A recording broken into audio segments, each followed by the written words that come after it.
ધોરાજીમાં ભરવાડ સમાજની પરિણીતાને બે બાળકો સાથે એક મુસ્લિમ શખ્સ બદકામ કરવાને ઈરાદે ઉપાડી જતા ભરવાડ સમાજમાં રોષ ભભૂકી ઉઠ્યો છે, જેને લઈને ભરવાડ સમાજના લોકોએ આવેદન પાઠવીને કડક પગલાં ભરવાની માંગ કરી હતી।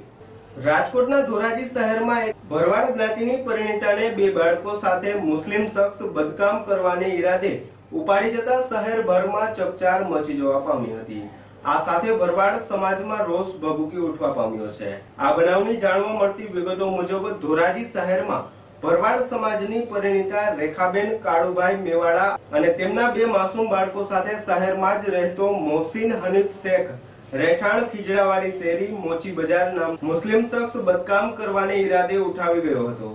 15 થી 16 દિવસ પહેલા બનેલા આ ચકચારી બનાવમાં પોલીસ ફરિયાદ નોંધાવી હોવા છતાં ભરવાડ પરિણીતા અને તેમના બાળકો કે મુસ્લિમ શખ્સની કોઈ ભાર ન મળતા ભરવાડ સમાજમાં ઘેરા પડઘા પડવાની સાથે રોષની લાગણી ફેલાઈ જવા પામી હતી, જેને લઈને ભરવાડ સમાજના લોકોએ ધોરાજી ડેપ્યુટી કલેક્ટર અને પોલીસ અધિકારીને આવેદનપત્ર પાઠવ્યું હતું।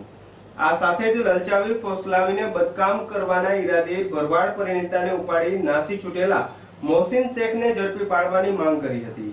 ત્યારે આ બનાવમાં મુસ્લિમ શખ્સે ભરવાડ સમાજની પરિણીતાને લવ જેહાદનો શિકાર બનાવી છે કે નહીં તે વિશે પણ પોલીસ માટે તપાસનો વિષય બનવા પામ્યો છે।